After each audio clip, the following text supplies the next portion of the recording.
the important part of today's seminar number 2 is to share knowledge, to understand the patient management in achieving diagnosis. How do we communicate our diagnosis with the patient?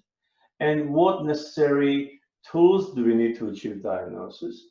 And naturally looking at the patient for a short-term and long-term treatment options. And I'll certainly welcome you all to the International College of Dental Practitioners. I'm Sarkis Nalbandian, and we're having a whole new concept of treatment planning that I feel my colleagues need to understand. Now, when we, for instance, look at this patient, you can see that there's a lot of bone loss here. From previously, there's a bone loss on the labial cortical plate. I'm also looking at how much bone loss there is on the mesial and distal part of this particular tooth number 2-1.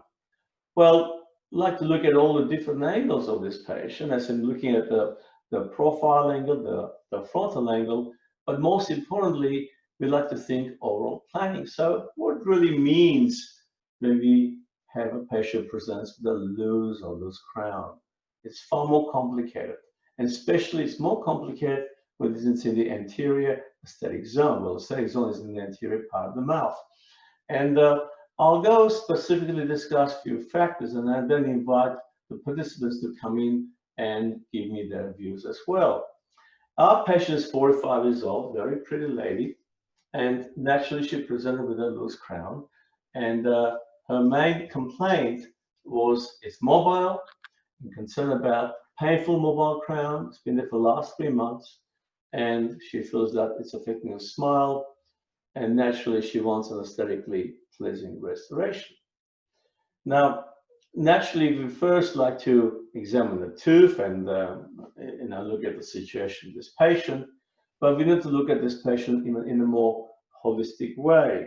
What I mean by a holistic way, I like to look at the patient's overall in terms of what will be the most feasible situations for them. Like to look at the dental history. Now, there is a past root canal therapy for this patient, and orthodontic treatment was completed. Post-crown was placed. Naturally, root therapy wasn't that adequate, but there's been a stressful time with this patient. Last 4 years, her father has passed away. She lost some bruxing. There's a history of bruxing. She's very healthy generally, and there's a subdigital fracture of the tooth number 1-1. Well, we'd like to take an X-ray. As I said, you've seen the X-ray, but one of the important things I like to do to the patient is to look at their quality of life. You can see that she can't eat. Her appearance is affected on the lower right side, the UK Quality of Oral Health Index. The speech, well, spine general health, she can't relax, she doesn't eat, there's an appearance issue, and in many ways there's a confidence issue, so also there's a comfort issue. So when we look at it in terms of how we're going to treat this patient, it's not just simply trying to take a tooth out or place an implant or do other modalities that presents to this patient. Patient's got a stable psychosocial history. They're looking at the psychometric testing for this patient. It's a bit complicated, I won't go into that, but patient is has got none of those complexes. So in my practice as a specialist, I treat a lot of patients with extreme behavioral tendencies. In other words, they could have a somatization, okay, obsessive compulsive behavior. They got interpersonal sort of problems that they can't relate to other people. They have depression, anxiety, hostility. They have phobic anxiety, they have paranoid. They can start, you just don't know which patients that you're coming across. So from my point of view, I would we need to unmute. Hang on, we need to unmute you. I'm sorry. Okay. So from my point of view, the patient is very stable psychology, and we are able to. Can you switch? I need you to switch your microphones, please. That's okay.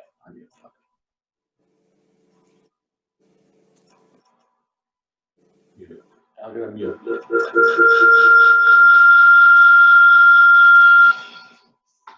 Would you please switch off your microphone? Mute.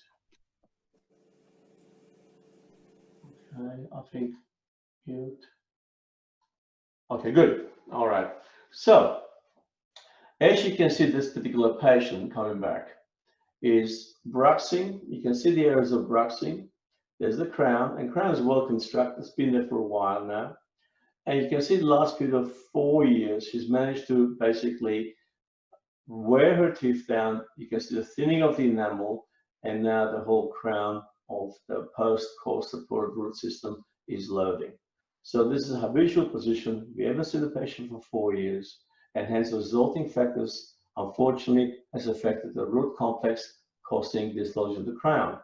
So that when the patient comes in your practice, has got a dislodged crown, the first thing we need to look at is the reason for the crown dislodgement.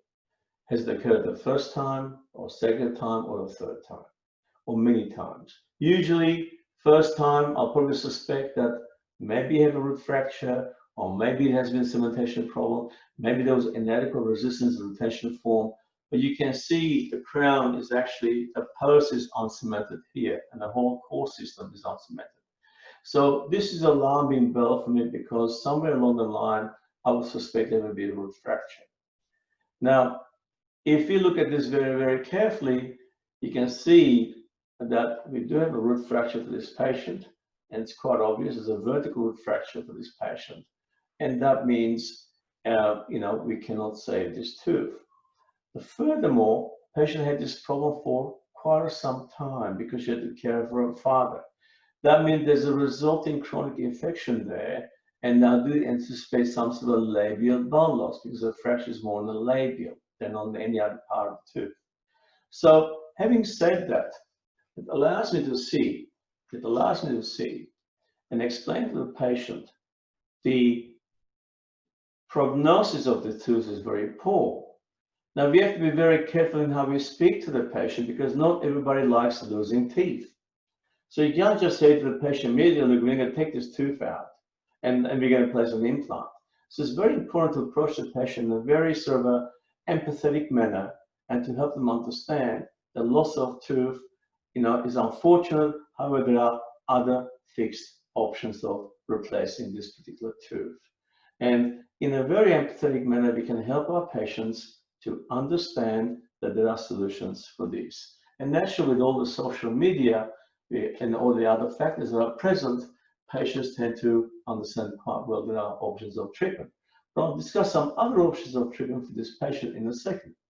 Now, what I normally like to do is that not to sort of focus onto the dental issues or dental-alveolar and gingival issues, but I like to look at the patient overall, look at our dentofacial external examination.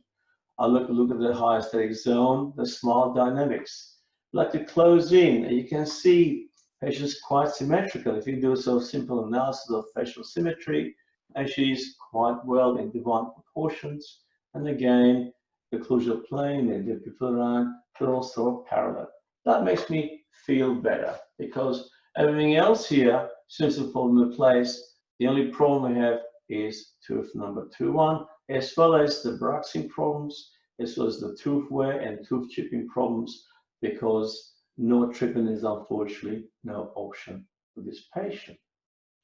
Moving on, I would like to do a bit more analysis, but I want to look at the smile dynamics. You see all the initial pictures here. She's a very high smile line, and you can see this crown slightly shorter. And moving on, if you look at all the angles of this patient, this is why it's important to have critical images, because your images are your #1 documentation of your analysis. Okay, one of the important things we can see here is that the tooth was extruded into to be able to save the remainder of the root and be able to place a post and core and build a crown. The problem many times in this situation is because the crown is a bit bulky palatally, so as the patient bruxes somewhere along the line, this would have erupted passively, so there'll be excessive forces there, should basically create jiggling forces that will eventually lead to a root fracture. But nevertheless, the patient had this crown for some time now. Having said that, one important thing is that when we look at this patient very, very carefully, going back to the x-rays, we have acquired a bit of labial bone loss. The slight amount of cortical bone present here, there's a large area of labial bone loss. A careful assessment allows us to see very carefully along this line is where the fracture is. Why? Because the force is acting along palatally, and the fracture is along this way, and the crown goes that way. And that's usually where they fracture. Now, why am I worried in this case? And what would be my biggest concern in this case is what I would like to is if any of the participants can help me in terms of your views, why this case is not as simple a case as it seems to be. Would someone like to, give me some opinion? I'd like to have an open forum discussion from here.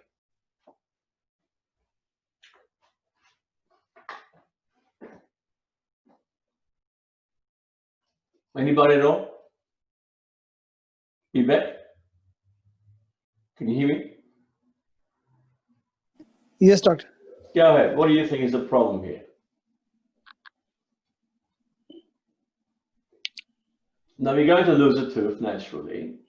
Yes, sir. What would you anticipate when you lose a tooth? Uh,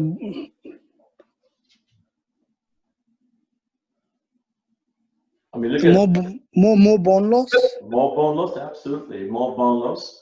And when you look at the smile line, that's not the highest smile line. She actually can go further higher because she's distressed. Normally, she doesn't want to smile anymore. So I would say there's not a 3 or 4 millimeter gum showing here. She's just hiding at the moment because she doesn't like the redness of this area.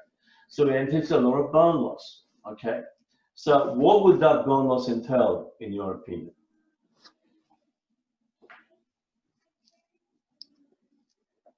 So if you lose all that bone here, what will happen to the gum tissue? What will happen to the gum tissue here? There'll be more recession, doctor. More recession, absolutely. And what happens if you have a recession? I mean, with a crown on that side, that'd be quite long. So the main thing will be the smile line, which there'll be a discoloration. Like when there's recession, there'll be a discoloration on the. Okay, good. All right. Now, I'd like to have a bit more participation. Now, Jays, your iPod, I want you to make some comments. What do you feel will happen even with losers too?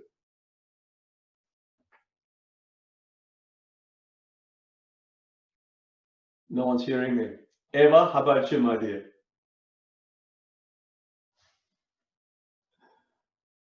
I'll unmute you. Go ahead. You have to unmute your microphone. Hang on, let me help you. Can you hear me, Eva? I can't hear you. You have to unmute your microphone. Hang on. I can't hear you. You have to unmute yourself. Okay, I'm just trying. Okay, go ahead, Eva. I'm listening. Right. I can hear you now. Please, I didn't hear you before. You can go ahead, please. Yes. And gingival tissues will collapse, more bone resorption, the problem with the gum line as compared to the adjacent teeth, especially upper right one. What else? No support for the implant. You would need a transplant. Okay, so if you lose a bone here,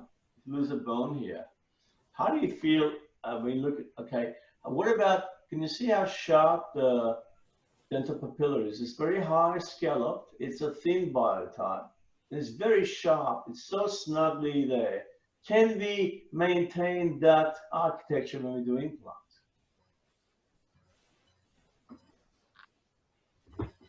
So you're going to lose a lot of bone. So how do we tell our patient that, this is not as simple as we think it is? You probably won't maintain the shape, not having a support for the gum. That's right. Well, see, here's the problem. We know we're going to lose a lot of bone here. Okay.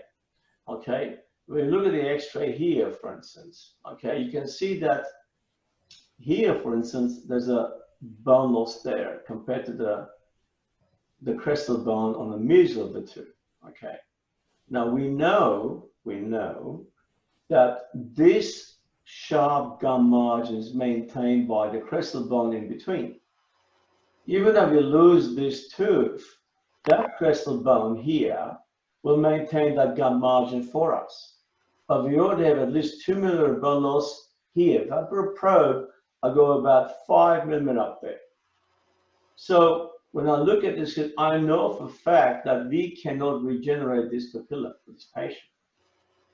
So the patient has to accept the consequences that we may not be able to generate perfect papilla. See how this is even below to the adjacent teeth. When you look very, very carefully, is a natural papilla, okay, and it comes down, and this is furthest down. So to get this to this level, it's almost an impossibility. If you've got a patient who's got a very, very high aesthetic, requirements, they have to sign off the fact that you cannot produce the natural effect. Okay, you can, but you cannot promise to. So if this accept the fact that there'll be a longer contact here compared to there, this papilla will be very short compared to that.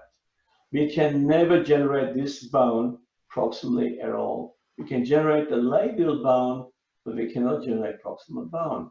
And that's the difficulty in this patient. See, one important aspect is that there's a lot of bone loss here.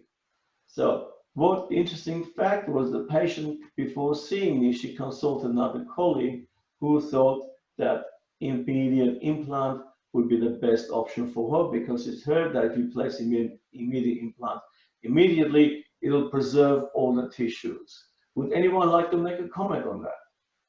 You must have heard this before, that if you put an implant in, you put immediate crown, you will maintain the existing tissues. Have you heard that before? Has anyone heard that before? No one? Okay. I can. Yes, doctor. Yes. You see, one of the problems we have is that with immediate implants, and I'll explain later on, we have a lot of aesthetic concerns. Most of the time when we did implants, we thought that, well, implants integrate with the bone, it's fused to the bone, it's okay. But we didn't think of the aesthetic concerns. Today's patients don't want implants. They want a tooth replacement that looks like a tooth. And for anything to look like a tooth, it's got the right tooth color and with the right gum texture and architecture surrounding that right tooth. So therefore, we cannot promise our patients that everything will be perfect, because it won't be. So let's look at individuals. So the other thing that I normally do, I don't just stare at that. I will go in and look at individual teeth. I will do my periodontal charting. Okay, I'll do my general assessment. Okay, and I decide the patient's got any periodontal disease, and there's a decay. Obviously, this patient's got a good oral hygiene, and she's comfortable with it. So all these things are very, very important. So don't just go in there and make a decision to fix the tooth. Look at the patient overall. Even the patient says, look, you know what? I only came to have this work done. Okay. The problem is, okay, if you're just going to focus on this particular tooth and you have missed everything else, that might affect your diagnosis. It might affect your treatment outcome and natural prognosis of your treatment and feasibility. So it is very important to look at overall for this patient assessment and risk assessment. Okay, I look at a number of factors before we proceed to the next stage. Okay, now let's talk about what's the next stage. The next stage, we call it diagnosis. So you're a 43-year-old female with failed upper left central incisor, is not happy with aesthetics and comfort, causes aesthetic and functional disturbance. And more so, like to look at the problem list. So the problem list is very important for you to understand that tooth loss, of course, prognosis is not good. Treatment objective, she wants fixed replacement. Implant supported crown. Well, there's other fixed replacement options as well, such as resin bonded bridge, which we should discuss later on. Okay, you lost the plate. There's a bone loss dystrophy of this tooth. So here's my problem list, and I'm going to say, what do I need to do? Do I have to maintain the alveolar integrity? Do you need to graft with a bone graft and connective tissue graft? Implant placement? How do we create the anatomy? So in this case, you might look at prosthetic way of guiding and molding the provisional crown. And then they look at aesthetics. Okay, we have a thin biotype. We have a deep scalloping margins. Small is high. Here's a triangular teeth. See, when you have all these factors and all the defects, this is a very high aesthetic risk patient. And we need to have that in mind. So the real aim is to restore the pink and white aesthetics. In a simple terms, the pink is the gum, texture, shape, and its anatomy, and also the white is naturally a tooth shape, which they form each other. And the patient could be a bruxer, so you have to explain to the patient, you know, bruxing, might discuss about sleep physician, talk about stress management, how do you diagnose bruxing? There's different diagnoses of bruxing. We won't go into that, it's not a lecture for today. But we need to talk about maybe splint therapy, post-restorative outcome, also to protect remaining of the teeth from fracturing. Now, what else do we do for this patient? Well, now what are the options of replacing the missing teeth? One is the implant. Two is you can use a conventional bridge work. Well, that's not really indicated. We don't do that anymore. We don't like to cut teeth. But resident bone nut bridge work have been quite successful for some time. We have over 10 year studies by Matthews Kern. Excellent study, quite a large number of people replacing central incisors, just by simply bonding on the adjacent central incisor, provided we have adequate enamel. And naturally single tooth partial denture, which is the not an option for the patient. So we discussed this with the patient, and the patient chose implant supported, fixed single tooth prosthesis. Why? This is independent of natural teeth. It provides fixed retention, and we have good data on this. Resident bone bridge work is also good data. It's emerging. It's not just we think that implants the only replacement of the missing front tooth, and I disagree with that. Resident bone bridge works have come a long way with minimal intervention, but we can replace missing teeth with resident bone bridge work. And therefore, looking more carefully, we go into the risk analysis. The risk analysis, we know it's called SAC classification by, it's an RTI concept by May, the book is written by 2 Australians, and basically allows simple, advanced, and complex. This is a complex procedure. We call it type 2 and type 4 protocol. And one important thing is that all these factors will be discussed. See, one of the important aspects of treatment planning is to have screw access to the implant, because we can retrieve, remold, and reshape, and we'll discuss this in a minute, in terms of how do we shape those tissues. We know we're not going to get a natural effect as much as we want, but our aim is to be able to create that effect, place the implant in the correct position, and place the temporal crown, develop those soft tissue patterns. So most important thing is to understand the factors with implant placement. But one thing we need to discuss with the patient, especially patients who have females with long faces, is that with long face patients have a continuous growth of their jaws.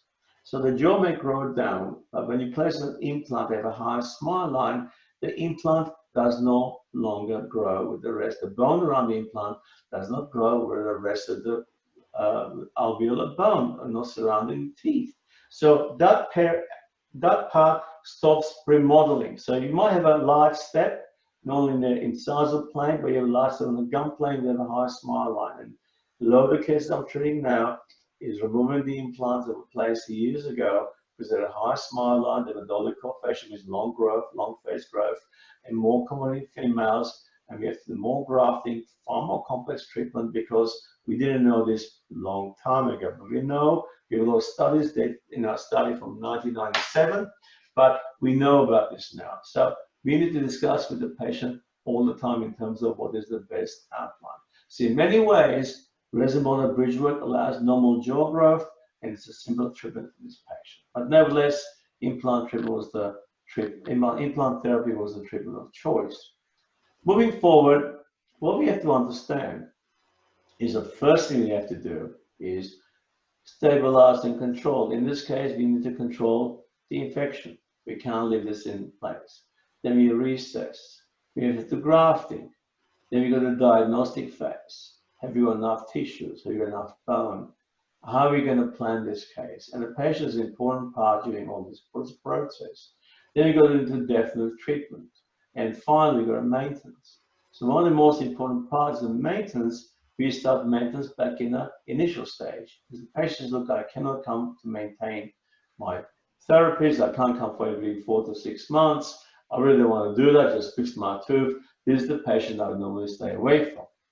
So in real sense, in more detail, we like to do a socket preservation, we do our grafting, we replace the tooth, we can use either provisional fixed resin bonded bridge work, and we establish a maintenance protocol as number one. If we need to look at the sleep studies, we refer the patient to a sleep specialist for polysomnography, but nevertheless, then we look at the diagnostic surgical phase, and we reassess. Then we look at surgical provisional phase, where we look at the grafting. We need more grafting. We need to guide the tissues, and I'll talk a bit more about this. It's more complex. Then we look at definite treatment, and finally we got a maintenance. So all these things are very important. Where patients taught how to look after their teeth. They're taught that how important it is to come for the regular visits and importance of biting heavily. So they need to own their problem before we start. So it's not just simply putting an implant and saying, putting a crown, saying, see you later. That is a no-no, because you are responsible for this patient. However, the patient must own their problem. Is the key to do good outcome. Is there any questions up to this stage I'd like to ask me?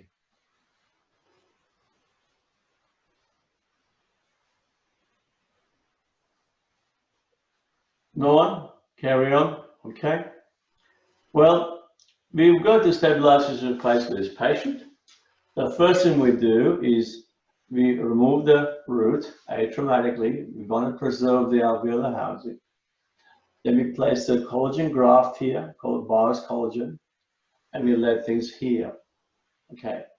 Now, you could say, why don't you just place the implant? We spoke about that. There's no bone in here. There's no bone there. If you place the implant and unfortunately if it integrates, you have a large gum recession, you lose all these areas.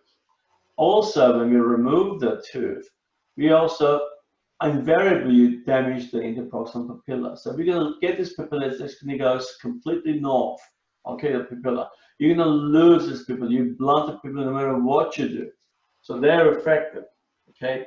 This papilla can regenerate. We already have a bone defect here, so up to 5 mm depth here. So that will only generate 3 mm from there. So we're going to have a short papilla here. Okay. So this is important as to discuss with the patient. No treatment is done with the patient understanding the possible complications that can occur, and if they do occur, people are ready for these complications. Okay. Well, what we did for this patient, we placed a provisional resin bonded bridge work. The problem was, as anticipated, we're going to lose some papilla here. We're going to lose lower papilla here. Not only that, we lost a lot of bone here. You see, we lost nearly 40% of the labial bone of this patient. Now, naturally, if she smiles at the moment, it's okay, but with time, she's not happy about these dark spaces. We tell the patient we can regenerate these, but we also note that there's a papilla that's missing on that side as well. So some process must be occurring so for her to lose this papilla as well. So always when you look at your cases, be very observant of what you're seeing. The power of the observation, in other words, what the eye cannot see, the mind cannot recognize, is very crucial in assessing these complex clinical cases. So nevertheless, it's all healed. Okay, we allow about 3 months. If you're going to come back, it's a type 4 protocol, and then we're going to go ahead and take another X-ray. Because before, this is before, and this is after. You can see I've generated enough bone there to be able to place an implant, but that doesn't mean we have enough soft tissue here. So we're going to be some tissue grafting as well as consider more bone grafting for this patient. So surgery guide always with a direct screw access to the implant, and you can see it's planned to be within the bone. But we also need a bit more bone augmentation here, which we've done simultaneously with the implant placement.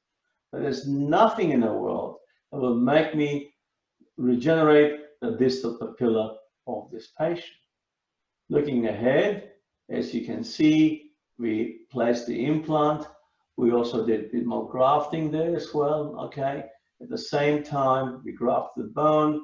and naturally we did a soft tissue grafting. Before the soft tissue graft allowed us to heal, we process losing more papilla.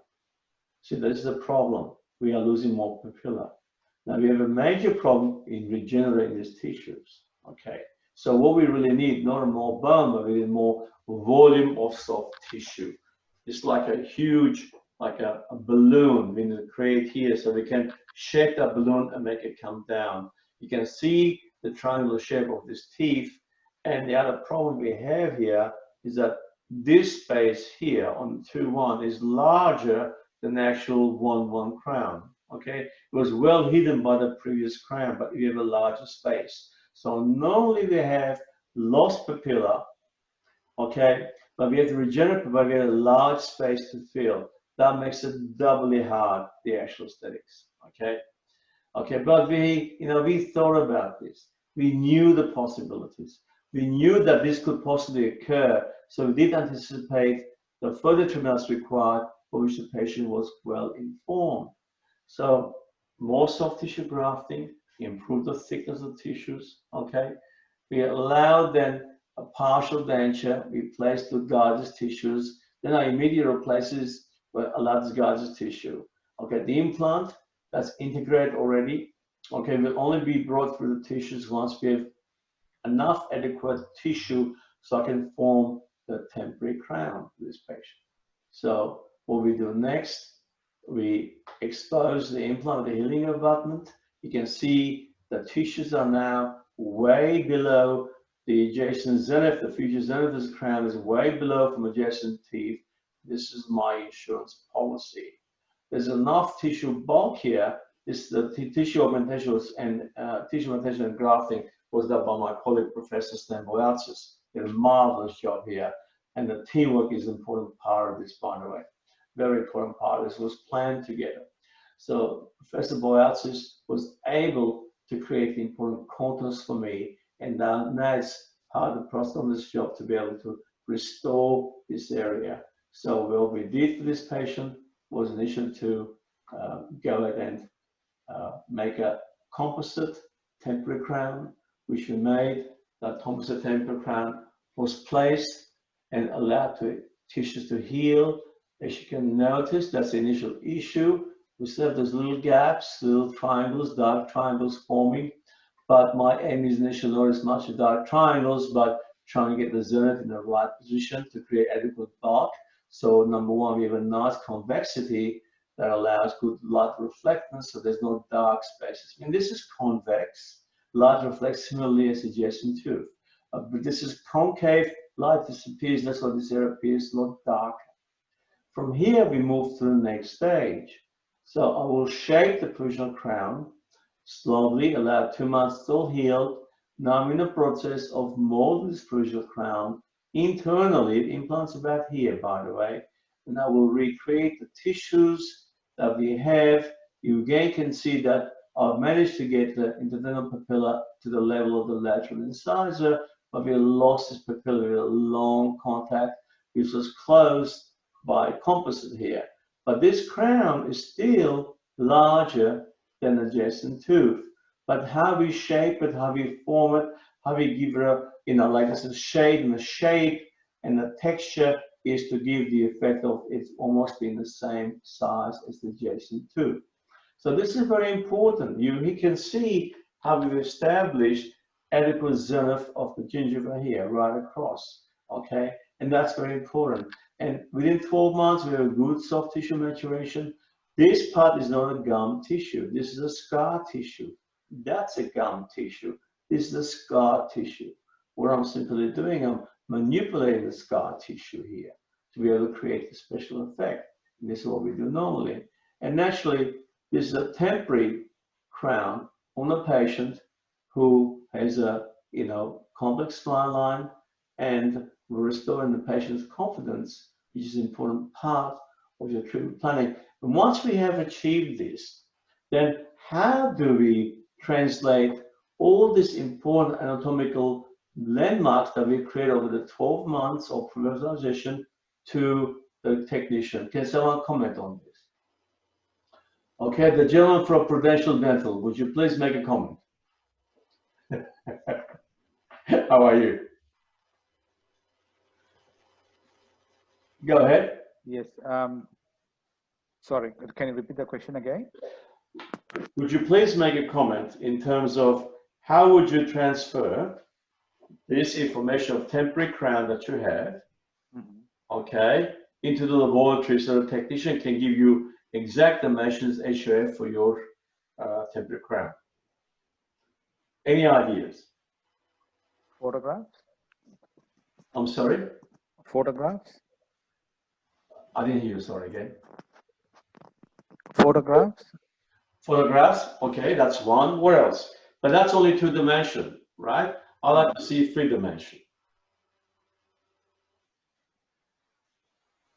Well, 3-dimension. If he will see that this is margin, how would you be able to, like he's going to create a crown, right? Remember this one? That's your crown. So how would you transfer this information, okay, which is now here, to the technician?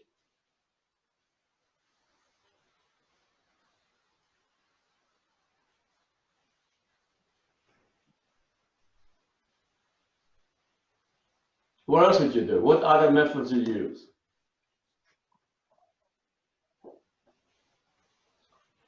So if you take impression at the fixture level, okay, you think your technician will be able to give you really nice crown that is very close to your temporary crown?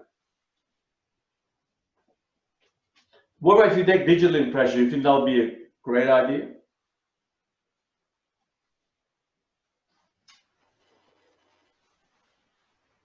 I'm not sure. Right, see, I can tell you a lot of people sell you digital scanning devices will say digital impression will do a great idea.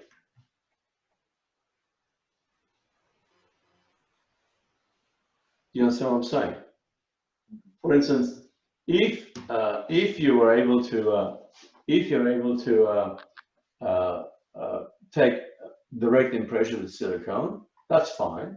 But how does your technician create that effect? Exactly to copy these dimensions, because it's taken me 12 months to build a good looking temporary crown. Would you agree? So if I don't transfer this information to the technician, it'll be a total disaster. Would you also agree? Correct. Correct? Yes. Okay. I'd like to say, Najbe, would you be able to come and make a comment here, please? Thank you for your comments.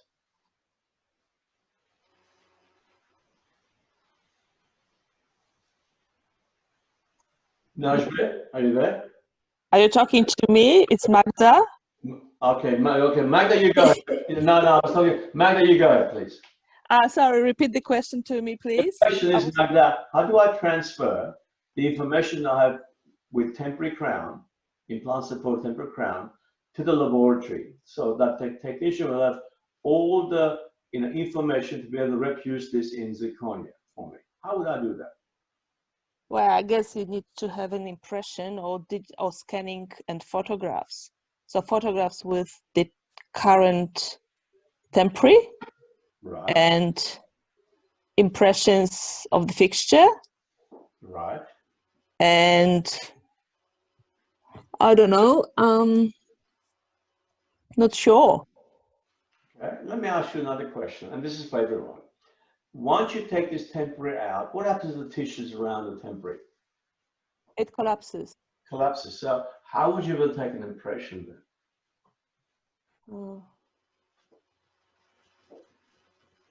Can you make a jig of some sort? What sort of jig?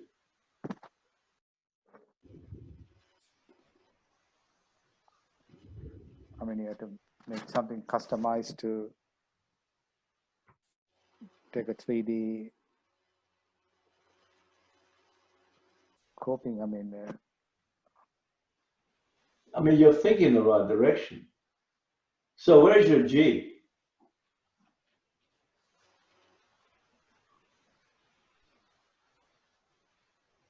So how would you make that jig? Remember, it's taken me, I'm giving you a hint, 12 months to get that temporal crown to that shape.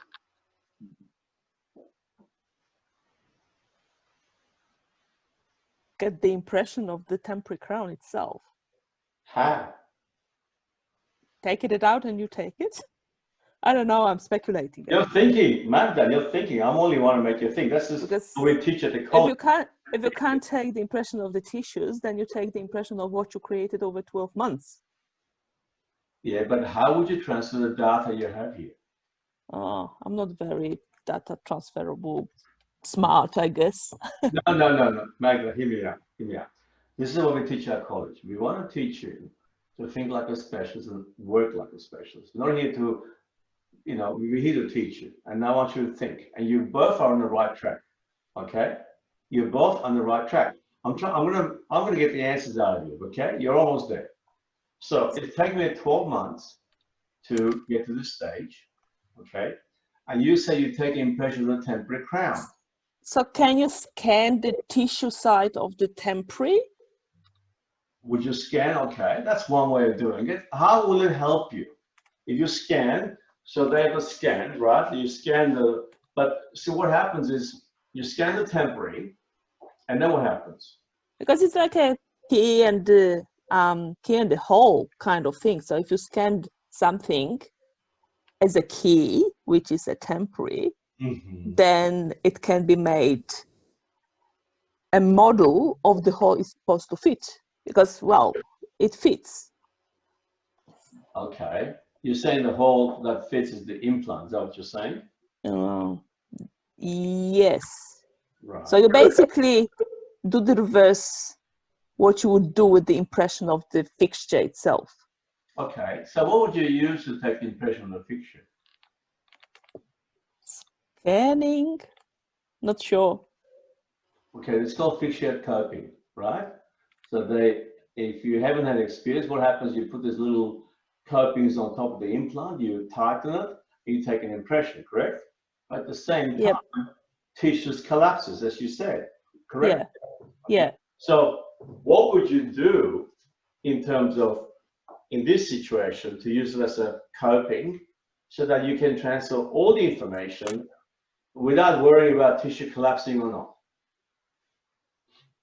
Well, you need to support the tissue, and this is what I don't know how to do it. Okay. I think we need help. I need help. I don't know how the others, but I need help. Okay, well, this is why we're specialists thing. Let me give you an example, okay? So what I would do in this situation is that I'll go in, here's my temporary crown, okay, because I know this temporary crown, you understand? I will take a mold of this rather than scan it. You can scan too. Can you see that? I've taken the mold. You can scan as well. At the time, scanners run around, but we can scan as well. I prefer this better. And then what I do is that I know that this is my fixture cover that fits on top of the crown. Okay. Then I will take the temporary crown out. I will fill in here, okay, with a luxor temp, and I will make a hole G. Can you see that? So that will then give me all the dimensions that I want. Okay. Or you can take the impression of the crown in the mouth with a guide pin actually attached to the implant. But the patient needs a temporary crown, so we can take it to the laboratory, but actually can't do it without temporary. So you make one up. So that will transfer all the information. This is like an impression jig, okay? And that will go to the laboratory. And here's the impression. Here's my anatomy. And then from here, I'm able to create a zirconia crown that fits exactly the dimensions that will replicate what I need. So you can see, although this is wider than this, but the way we design the crown, you can see also that this gum margin is a little bit low than this, because I know with time this will recede slightly, and that's my insurance policy as well, and the patient's happy with that. But you can see how we transfer the information. Am I making sense? Is there any questions you'd like to ask me? Yeah, that makes sense. Okay, so this is something that we teach at the college, is how to do complex things simplified. And this is exactly how you would do it in your own, practices, and with the help naturally, but we tell you how to do those things. This is very important. So from here, I believe it's straightforward. Naturally, we'd like to put some composite in, fill that up, and then we occlusal splint made for this patient. We proceed naturally is the final effect of the patient smiling, and so the looking at the whole outcome, and we call the pink aesthetic score, which is the gum score. This was initial presentation, as we explained before. You can see that this 2-1 is wider than 1-1, okay? And we have a problem with 2 millimeters. See how much tissue restoration we have. This was predicted. This was explained to the patient. And we followed that up by provisional crowns, which you could create a tissue contour, okay? And patient's happy with this outcome. And you can see how we create that nice knife-edge margin. Still, we lost 1 millimeter of the tissue here, okay? We lost 2 millimeters of tissue here. From here to the bone is about 3 millimeters, which is a natural thing. And naturally, the occlusal splint is a must. However, one important thing when we look at it, we call it the pink aesthetic score. This is a guy called Fernhauser in 2005, and he made around 14 publications. Look at the mesopapilla. This is start of the treatment. This is provisional at 2 months. You lost the papilla, then we regain the papilla. Not quite, but we regained it. Then you got a distal papilla you lost, that was gone. But the soft tissue margins were regained, okay? Contour were regained. Other process, but we couldn't do much, but regained some of it labially with the graft. And then the soft tissue contour was improved, texture was improved. So more or less, we got a good result. We got 12 out of 14 possible outcome score. So this is very important from a patient point of view as you restore aesthetics. Naturally, it's not the best outcome. But given the circumstances, this is what the only outcome we could achieve with dental implants. Okay, would we have better outcome if I simply consider resident bone and bridge work? Not necessarily. Still would require grafting, still got bone augmentation, and that was very important for the patient. And we also like to look at the quality of life, where her confidence is improved. This is a definite trip. You can see that really high scores, and you're a really happy patient. This case is now 5 years old, and it's still has gingival margins. So the problem that, as the title of the lecture, which a loose or loose crown, explains that most importantly, we need to look at the reason for patient presentation, the other confounding factors, their biopsychosocial status, the confidence issues. People are worried about their treatment. You have to understand, spend some time with the patient, explain what the possibilities, have the empathy to the patients, understanding that, look, they are coming in a difficult situation, especially with the front tooth, which is in a very high aesthetic zone. Nobody wants to lose a front tooth. Explain the options, explain the possible complications, the risk-benefit ratio, okay? The patients, when you know about consenting process, the consenting process is not what we think the patient needs, but giving the patient enough information and helping them in the process for what is the best outcome for them that they're comfortable with. If the patient, you know what, I can't afford an implant, can make me partial denture. Of course, you can make a chrome partial denture. That's the end of the story, okay? All right, there are many outcomes. You can erupt a tooth, there's many ways of doing this. But for this particular patient, I've discussed all the options of treatment. She chose implants of a crown, which I think is probably the most adequate treatment for this patient. However, having said that, she was happy to put up the time, spend 13 months of process, okay, not 13 months, almost 2 years it took to complete this case. With grafting, extractions, more serious grafting, and you have to understand there's a patient wear-out factor. There's a lot of people can completely, simply wear out for the treatment. They just can't tolerate the treatment being more than 2 years because they are, after all, putting their lives on hold for your treatment, and that needs to be taken into consideration. Any questions? Dr. Sarkis? Thank you. Yep. What are your thoughts? Can we use pink porcelain to simulate the effect of gingiva? Look, we can use pink porcelain. I have used pink porcelain where you have a large gum defect. We had a recent case where there's been considerable grafting with a couple of peritoneal colleagues, and the patient was developing neuropathic pain, or because of multiple grafting procedures, and because of the neuropathic pain. And the other important thing is that if do multiple grafting, there's a chance of patient developing pain. It's neuropathic pain. And when I consult the patient, I was of the opinion that if you touch his gum and the patient jumps, that means they're about to start severe. It's called complex feet type of pain, which is neuropathic pain. That's what it is. And that pain can spread. So I have a lot of patients in my books who had implants done. Thank God it wasn't done by me, but it could have been done by me, who have neuropathic pain. And it's very hard to stop this pain. You have to go a number of processes trying to reduce the pain perception. It's a very complex thing. We'll talk about that another time, about pain and management. But the decision was made to stop any further treatment because of this sort of neuropathic pain starting and becoming constant. So therefore, we decided to place a pink gum, and I can show you next time when we do talk about. So when we do the college program, we actually go through it in more detail when you use pink gum. So that was very difficult. So yes, I do. And depending on the color and texture of the patient, for instance, this particular patient's pink gum will be easy to replicate, but not every pink gum is easy to replicate. Okay, so sometimes I use prefer like a Emax has got a pink gum where you can actually place on Emax and add some pink tissue staining, which works. You can use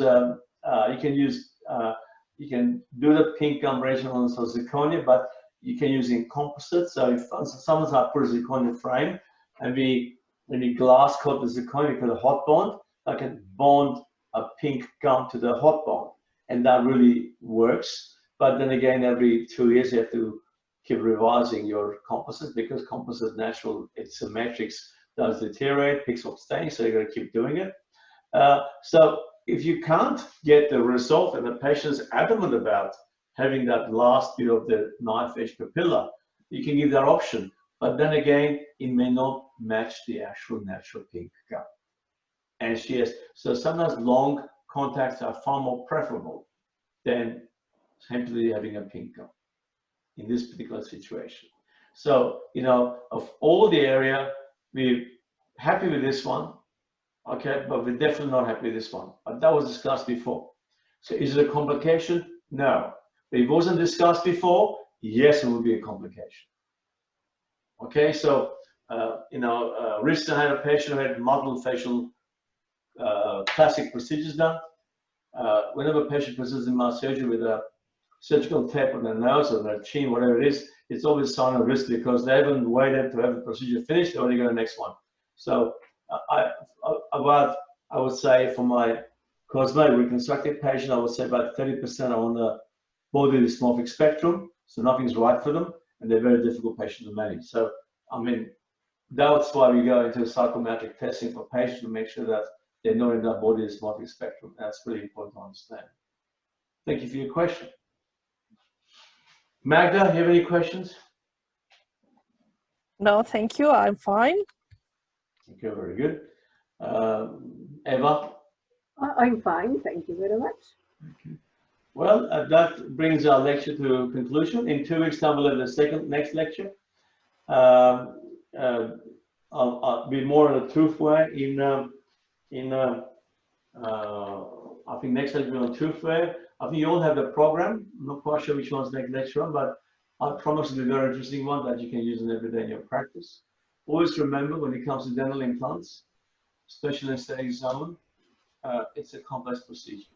You need to plan, you need to assess, and explain to your patients, have empathy, and help your patients, and consider specialist opinion, input in overall management of your patient. That's what we teach at the college. Well, I hope you're happy, and I'll say good night to you all. Thank you, doctor. Thank you very much. Thanks a lot. See you next time. See you in 2 weeks. All the best. Bye-bye. Thanks. Thank you. Bye bye. Thanks. Bye-bye. Good night, Doc. Thank you, everyone.